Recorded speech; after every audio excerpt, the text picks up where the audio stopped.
काही दिवसांनंतर संध्याकाळी सगळे गच्चीवर बसून सुजय आणि नैनाच्या लग्नाच्या तयारीबद्दल बोलत होते. तेवढ्यात सुजय आणि आर्यन तिथे आले. आर्यनचे डोळे सध्या खुशीला शोधत आहेत. खुशी सोडून सगळे तिथे होते. शरद, कोणाला शोधताय सालेसाहेब? आर्यन, खुशी ती या क्षणी कुठे आहे? आर्यनच्या प्रश्नावर सुमन आणि सतीशची नजर आर्यनवर खेळली. यावेळी त्यांच्या डोळ्यात पडलेला प्रश्न पाहून सुजय आर्यनला कोपर मारून हळुवारपणे म्हणतो, यार, वेळ आणि परिस्थिती पाहून तोंड उघड. मग सुजय सुमनजीकडे बघत तिची तब्येत कशी आहे हे जाणून घेण्यासाठी विचारत होता. हो ना भाई? आर्यन, हे खरे आहे की आत्ता मला तिच्या तब्येतीबद्दल जाणून घ्यायचे आहे, पण आणखीही काहीतरी आहे. मला माहीत आहे तुमच्या मनात अनेक प्रश्न असतील. मला ते प्रश्न खूप दिवसांपासून जाणवत होते.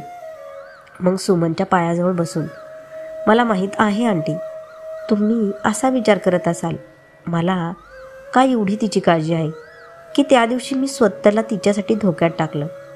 आणि मला स्वतःला वाटते की काही गोष्टी वेळीच समोर आल्यास बरे होईल. सतीश, नाही बेटा, असं नाही. तुम्हा सर्वांचे आमच्या दोन्ही मुलींवर खूप प्रेम आहे हे आम्हाला माहीत आहे, पण तरीही त्यांच्याबद्दल आम्हाला वाटत असलेली चिंता रास्त आहे. पालक म्हणून आम्हाला आमच्या मुलींसाठी नेहमी चांगले हवे असते. आम्ही बरेच जग पाहिले आहे आणि त्या अनुभवावरून आम्ही म्हणू शकतो की तुमच्या डोळ्यात मला खुशीसाठी प्रेम दिसते.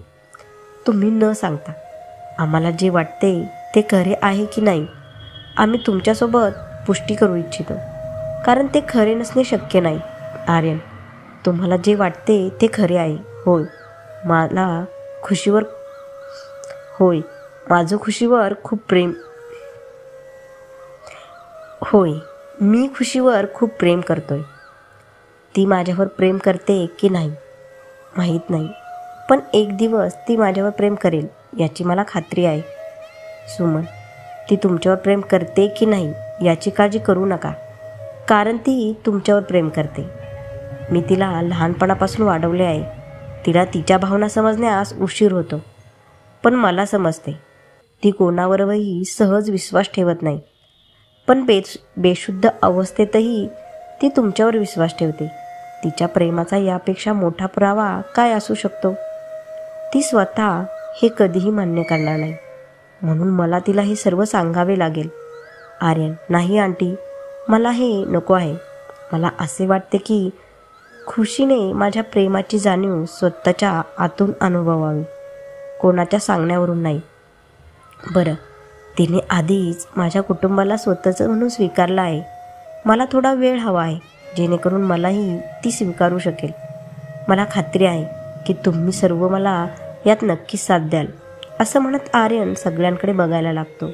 सतीशजी, बेटा, खूप प्रेमाने आणि आपुलकीने तुम्ही तुमची मते स्पष्टपणे मांडलीत.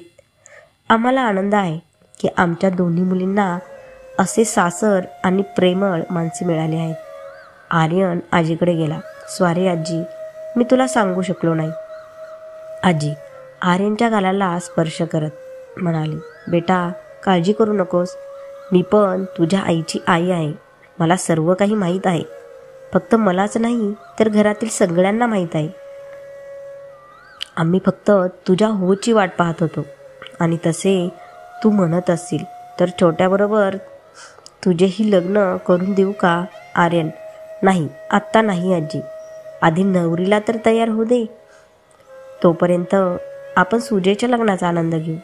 आणि जर खुशीला कळलं की इथे मी हे सगळं करत आहे तर ती वेडी मुलगी मला मारून टाकेल. मला खात्री आहे की तुला तुझा लाडका नातू गमवायचा नाही. रेश्मा, वा भाई, कोणी विचार पण केला नव्हता की आमचा आर्यन कोणाला घाबरेल. या बदलाचा विचार क्वचितच कोणी केला असेल. सुजय, हो दी, तुझे म्हणणे बरोबर आहे, कारण आधी या ज्वालामुखीचा उद्रेक होण्यासाठी कोणत्याही कारणाची गरज नाही. सगळे हसायला लागतात आणि आर्यनही हसतो. सुमनजी, आज जर अनिता दिदी असती तर तिला खूप आनंद झाला असता. खुशीचे लग्न तिच्या मुंबईतील मैत्रिणीच्या मुलाशी व्हावे असे तिचे स्वप्न होते. पण आजी, सुमन बेटा, आत्ता काय नाव घेतले तू? सुमन, अनिता. आजी, 1 मिनिट थांब. आजी पटकन खाली जाऊन एक फोटो आणते. त्यात आर्यनच्या आईचा आणि तिच्या मैत्रिणीचा फोटो आहे. आजी, बघ बेटा, तू या अनिताबद्दल तर बोलत नाहीस ना? सुमन आजीच्या हातातून फोटो घेते आणि बघते. तिने लक्षपूर्वक पाहिलं तेव्हा तिला समजले की तो फोटो तिच्या बहिणीचा आहे. सुमन, हा तर माझ्या बहिणीचा आणि तिच्या मैत्रिणीचा फोटो आहे. हे बघा, छोटी खुशी आहे आणि सुनीता दिदी आणि तिचे संपूर्ण कुटुंबही तिच्यासोबत आहे. आजी, बेटा, हीच तर आहे आर्यनची आई आणि तुझ्या मोठ्या बहिणीची मैत्रीण. तुझ्या बहिणीने पाहिलेले स्वप्न पूर्ण आज होत आहे. मला तर वाटतंय हे तिच्याच इच्छेचे फळ आहे की खुशी आणि आर्यन भेटले आहेत. आजीचे बोलणे ऐकून सगळेजण त्या फोटोकडे पाहतात. सगळेजण खूप आनंदी आहेत. जेव्हा आर्यनला कळते की खुशी त्याची बालपणीची मैत्रीण आहे तेव्हा त्याचा आनंद द्विगुणित होतो. त्याचा विश्वास बसत नव्हता की बालपणीची जी साथ त्याला सर्वात जास्त आठवत होती, आई वडील सोडून गेल्यानंतरही ती त्याच्या जवळ होती. फोटो घेऊन आर्यन खोलीत खुशीकडे जातो.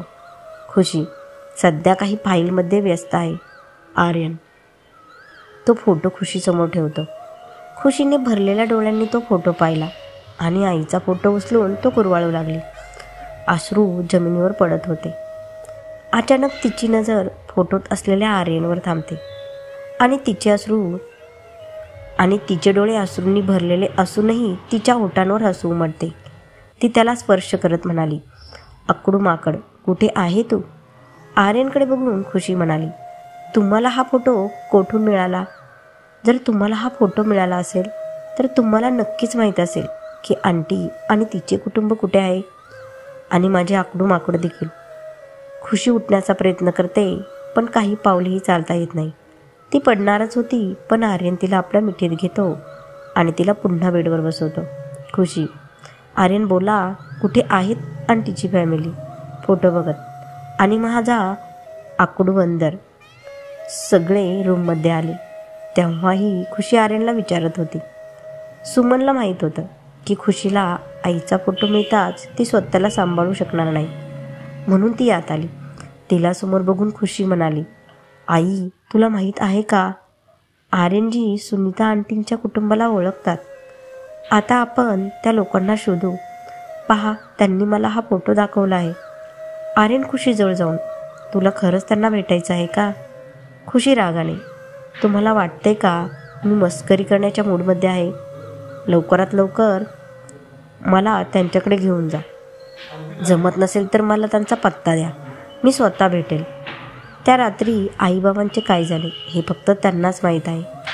मला माझ्या बालपणीच्या मित्राला भेटायचं आहे आणि त्याला विचारायचं आहे की इतके वर्ष माझी आठवण आली नाही का?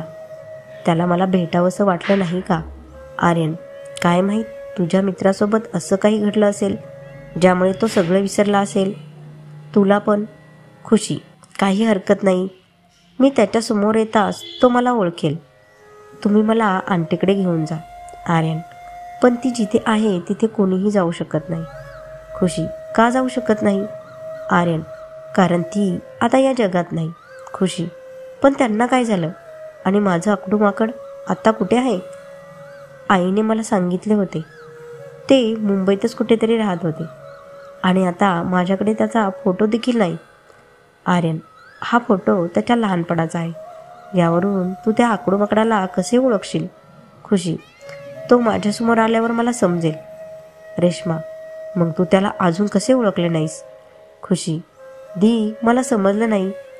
खुशीचा हात धरून, नाही ना, ही तर आहे सुनीता आंटीची फॅमिली, जिथे आम्हाला खूप प्रेम मिळाले.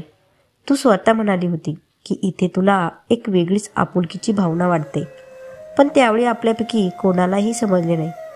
खुशी, रेश्मा दी, म्हणजे तुम्ही आंटीची मुलगी आहे. खुशीने तिच्या चेहऱ्याला हात लावला. तुम्हाला आठवतंय लहानपणी तुम्ही मला आणि त्या आकडू माकडाला कसं शिकवायचा? रेश्मा हसत, हो आठवतंय. खुशी, दीदी, काका आणि आंटी पूर्ण बरे होते, मग त्यांना अचानक काय झाले? रेश्माने तिचा हात धरला आणि त्या रात्री वादळाने आमचे सर्व काही हिरावून घेतले. खुशीला धक्काच बसला. काय बोलतेस ती? म्हणजे त्या अपघातात आंटीसुद्धा सामील होती? खुशीही पुढे बोलू शकली नाही. तिच्या डोळ्यांतून अश्रूंच्या धारा वाहत होत्या. रेश्मा, मी तुला बोलले होते की तू मला आपलीसी वाटते. आम्ही एकमेकांना भलेही ओळखले नसेल, पण आमच्या आत्म्याने तुला ओळखले. सुमन, रडू नकोस बेटा. बघ, आता तुझ्यासोबत 2 बहिणी आहेत. आजी आहे, आई आहे, आत्या आहे. तुझ्यासारखेच तुझे जिजू आहेत. छोट्या भावासारखा करण आहे. अजून काय पाहिजे? असेच कुटुंब तर हवे होते तुला. इतकंच काय, आता तुला तुझं आकडू माकडंही मिळालं आहे. करण, हो दी, आता आपण नेहमी सोबत राहू, असं म्हणत करणने खुशीला मिठी मारली. करण, आणि तसेही तू माझी ऑल टाईम फेवरेट आहेस. नाही ना. आणि रेश्मा देखील एकमेकांना मिठी मारतात. तर सुजय आणि शरद देखील येऊन खुशीला मिठी मारतात. आर्यन दूर उभा आहे आणि खुशी त्याच्याकडे पाहत आहे. तेवढ्यात रघुचा आवाज येतो. आजी, पंडितजी आले आहेत, पटकन खाली या. सगळे खाली येतात, पण आर्यन खोलीतच राहतो. खुशी, तुम्हाला माहीत असताना तुम्ही प्रकरण का फिरवत होता? सांगाल? तुम्ही माझे बालपणीचा मित्र आहे हे थेट सांगू शकत नव्हता का? आर्यन, तुला रागवताना बघण्याचा आनंद मला कुठे मिळाला असता जर मी तुला एकदाच सगळे सांगितले असते तर? खुशी आर्यनकडे रागाने बघून, जरा इकडे या. आर्यन तिच्या जवळ येतो. खुशी त्याच्या जवळ जाते, पण अचानक आर्यन पुन्हा थोडा दूर सरकतो आणि म्हणतो, मिस सावंत, तुला काय करायचं आहे? तुझा चुंबन घेण्याचा हेतू तर नाही ना? खुशी आर्यनची कॉलर पकडते आणि त्याला स्वतःकडे खेचते आणि त्याच्या चेहऱ्याजवळ येते आणि म्हणते, चुंबन घेण्याचा हेतू नाही, पण मिठीत घेण्याचा नक्कीच आहे. असे म्हणत खुशीने आर्यनला मिठी मारली. यावेळी दोघांचेही डोळे अश्रूंनी भरलेले आहेत. आज इतक्या दिवसांनी दोन्ही मित्रांना त्यांची बालपणीची मैत्री सापडली असेल किंवा आर्यनला त्याचं प्रेम सापडलं असेल हे सांगणे थोडे अवघड आहे. काही वेळाने आर्यन खुशीचे अश्रू पुसतो आणि म्हणतो, यार, तू अचानक बदलली आहेस. आधी कॉलर ओढली आणि आता मला मिठी मारली. कपाळाला हात लावून, तुझी तब्येत तर ठीक आहे ना? बरं, तब्येत तर छान दिसत आहे. मग तिला त्याच्यासमोर उभं करत, यार, तू पूर्वीपेक्षा खूप बदलली आहेस. खुशी रडत, म्हणजे? आर्यन, म्हणजे आता रडताना तुझं नाक वाहत नाही. हो, नक्कीच लाल होतंय. आणि आता जेव्हा तुला राग येतो तेव्हा तू तोंड फुगून बसत नाही. उलट आता तू समोरच्या व्यक्तीला सिंहिणीप्रमाणे चोख प्रत्युत्तर देते. खुशी, हो, पण तुम्ही थोडे बदलले आहे. पूर्वीपेक्षा अधिक हँडसम दिसत आहे. बॉडीही चांगली बनवली आहे, पण तुम्ही अजूनही आकडू माकडा आहे. आर्यन, बरं, मी एक आकडू माकडा आहे तर तूही एक नक्षडीही आहेस. खुशी, मला नक्षडी म्हणू नका. आकडू मास्टर सरपोतदार. आर्यन, खुशी, मी नको म्हणतोय ना. पुन्हा मला या नावाने बोलवू नकोस. पण खुशीला कुठे कोणाचे काही ऐकायचे होते.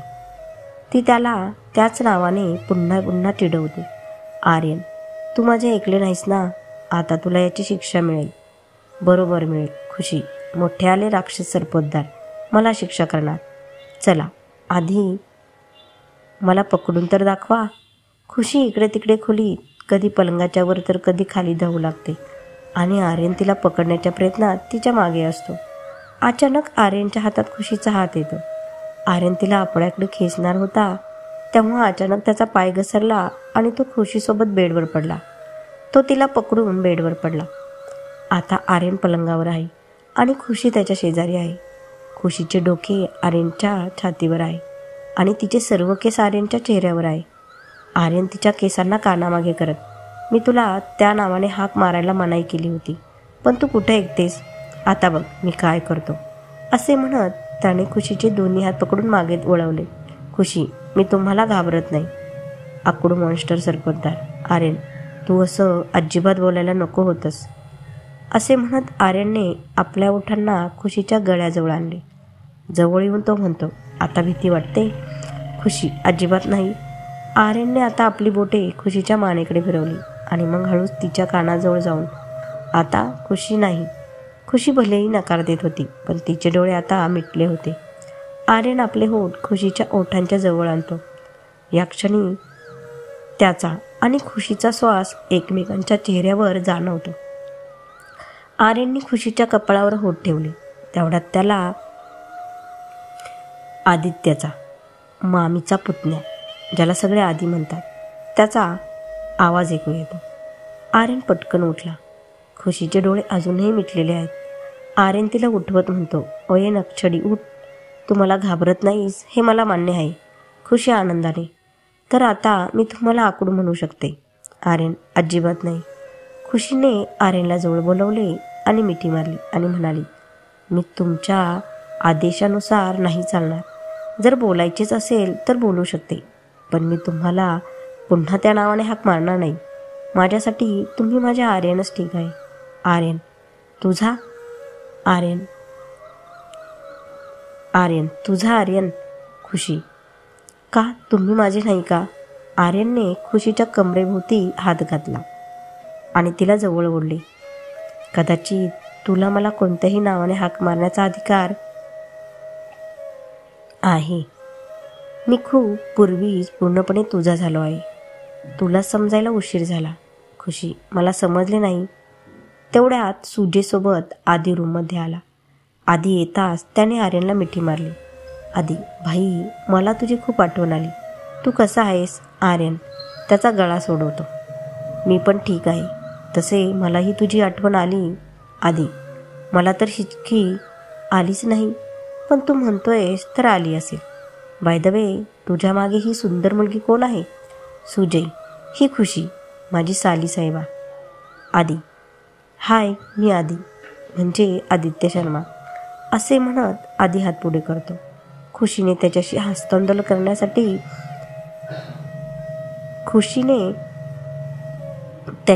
हस्तांदोलन करण्याआधीच आर्यनने तिचा हात पकडला. त्याची ही कृती पाहून सुजय आणि खुशी या दोघांच्याही चेहऱ्यावर हसू उमटले. सवयीप्रमाणे खुशीने हात जोडून आदीला नमस्ते केले. आदी हात जोडून नमस्ते म्हणतो. तेव्हा दोन्ही भाऊ असतात. आदी, "बाय द वे, तुला कुणी सांगितलंय की नाही तू खूप सुंदर आहे?" खुशी, "हो, सांगितलंय." आदी, "आणि का माहीत आहे?" खुशी, "हो, कारण मी आहे सुंदर. हे तुमच्याकडून जाणून घेण्याची मला गरज नाही." आदीला खुशीकडून अशा उत्तराची अपेक्षा नव्हती.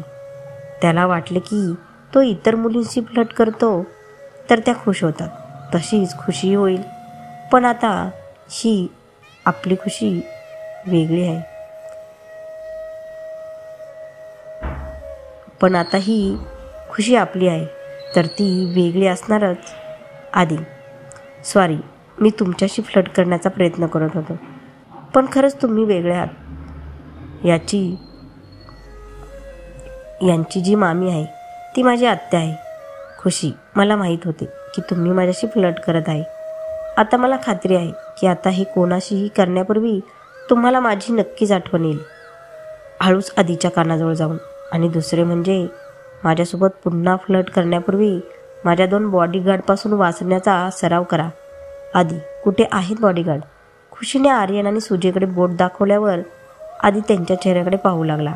आदी हात पुन्हा पुढे करत, "आपण मित्र होऊ शकतो का?" आर्यन, "अजिबात नाही. ती मुलांना मित्र बनवत नाही." आर्यनचा चेहरा बघून, "तुम्हाला काय माहीत?" खुशी आदीचा हात हातात घेते. "हो, नक्कीच तुम्ही माझे मित्र बनू शकता." आदींनी खुशीचा हात थोडा वेळ धरलेला पाहून आर्यनला जलन होती. आर्यनने आदीच्या हातातून खुशीचा हात सोडला आणि तो स्वतःच्या हातात घेतला, जे पाहून खुशी असू लागते. आर्यन, "आदी, तू जाऊन खाऊन घे." सुजय, "तू पण चल, खाली पंडित आले आहे." आर्यन, "तुम्ही दोघे जा, मी खुशीला घेऊन येतो." आदी, "या खुशी, मी तुम्हाला घेऊन जातो." असे म्हणत आदी आर्यनच्या हातातून खुशीचा हात घेऊन चालू लागला. खुशी हळूहळू चालू लागते. आर्यनला हे अजिबात आवडत नाही. आर्यन हळूच, "याची हिंमत कशी झाली खुशीचा हात माझ्या हातून घेण्याची?" आर्यनने आधी आदीच्या हातातून खुशीचा हात काढून तो हातात घेतला. मग खुशीला आपल्या हातावर उचलून घेतो. "तिला जखम झाली आहे. डॉक्टरांनी तिला पायऱ्यांवर चालण्यास मनाई केली आहे." असं म्हणत तो खुशीसोबत खाली येतो.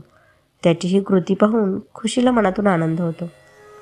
आदी सुजेकडे बघून, "काय चाललंय भाई?"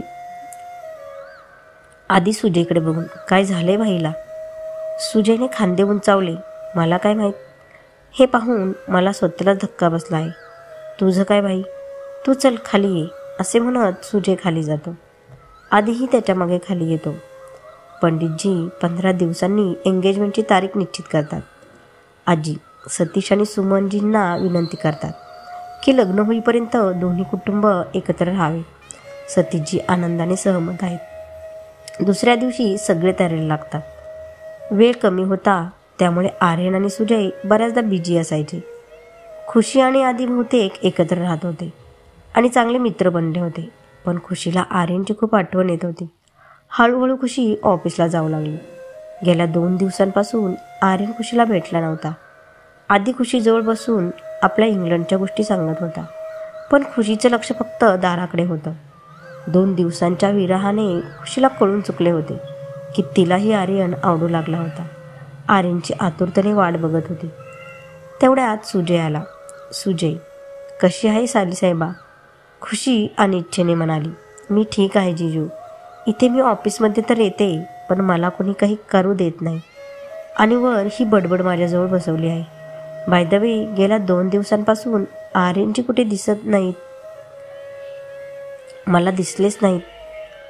सुजय, साखरपुड्याची तयारी आणि ऑफिसच्या कामामुळे त्याला वेळ मिळत नाही, पण आता येणार आहे. माझ्यावर विश्वास ठेव. त्यालाही तुझी खूप आठवण आली. खुशी, काय खाक आठवण आली? एकाच ऑफिसमध्ये काम करत असताना एकदाही भेटता येत नाही. एवढं व्यस्त का? येऊ देत, मग सांगते त्यांना. सुजय मनातल्या मनात, आता तुला काय सांगू? गेल्या 2 दिवसांपासून तो जिच्यामुळे तुला अपघात झाला आहे त्या व्यक्तीला तू त्याच्या आयुष्यात अजिबात महत्त्वाची नाहीस याची जाणीव करून देण्याचा प्रयत्न करतोय. तीच त्याचे सर्वस्व आहे. आज त्याला या कामात यश आले आहे. गेल्या 2 दिवसांपासून तो सतत तिच्यासोबत असतो. मी तुला हे सांगितले तर तुझे हृदय तुटेल. तुला कळणार नाही. योग्य वेळी सर्व काही कळले तर बरे होईल. खुशी, जिजू काय विचार करत आहात? सुजय, काही बोलण्याआधीच खुशीची नजर काचेसमोर गेली, जिथे आर्यनची गाडी नुकतीच येऊन थांबली होती. खुशी, आले आहेत. खुशी बाहेर पडायला लागते. तेवढ्यात तिची पावले थांबतात. आर्यन गाडीतून उतरतो आणि मग दुसऱ्या बाजूला येतो आणि टीनाच्या बाजूचा दरवाजा उघडतो. टीना बाहेर येऊन आर्यनचा हात धरत. दोघेही काहीतरी चर्चा करत होते, हसत होते. आर्यन खुशीकडे दुर्लक्ष करतो आणि त्याच्या केबिनकडे जातो. आर्यनला टीनासोबत पाहून खुशीला खूप वाईट वाटतं. तिचे डोळे भरून येतात. टीना, कशी आहेस खुशी? मुद्दाम खुशीला चिडवण्यासाठी. सॉरी, तुला खूप जखमा झाल्या होत्या आणि मी येऊ शकले नाही. आर्यनकडे बघून, खुशी दिसत तर चांगलीच आहे. हरकत नाही, येऊ नाही शकली तर. जर तुम्ही म्हणाल्या असत्या तर मी माझ्या जखमा घेऊन तुमच्याकडे आले असते.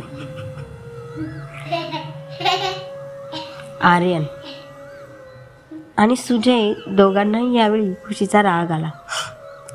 दोघांनाही यावेळी खुशीचा राग आणि वेदना जाणवत होत्या, पण ते काहीच करू शकले नाहीत. टीना, खुशी, तू खूप विनोद करतेस. हो ना आधी?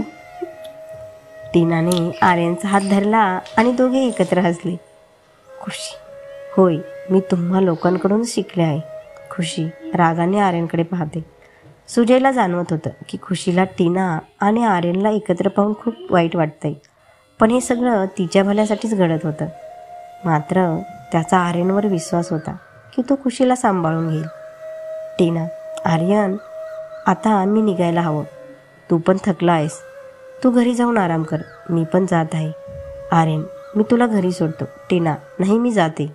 पुन्हा खुशीकडे बघत, तसेही तू 2 दिवस माझ्यासोबतच आहेस. आर्यन, ठीक आहे, पण मी बाहेर तर सोडू शकतो. टीना, हो, त्यासाठी मी नकार देणार नाही. मग खुशीकडे बघून आर्यनचा हात धरून बाहेर जाते. बाय खुशी. खुशी हलकेच हसली. बाय टीना. त्यांच्या जाण्यानंतर खुशी सुजयला पाहिल्यानंतर, गोष्ट अशी होती का? त्याचे महत्त्वाचे काम जिजू. ते खूप महत्त्वाचे होते. मी मूर्ख होते असे समजत होते की त्यांना माझी खूप काळजी आहे. एवढं बोलून खुशी बाहेर जायला लागली तेव्हा सुजय तिला थांबवत म्हणाला, तू एकटी कुठे जाणार? मी आणि आर्यन घरी जात आहोत. खुशी, मी एकटीच ठीक आहे. तुम्ही लोक जा, मी येईल असं म्हणत ती रागाने निघून गेली. कथा आवडली तर लाईक, शेअर, सबस्क्राईब, कमेंट करा. धन्यवाद.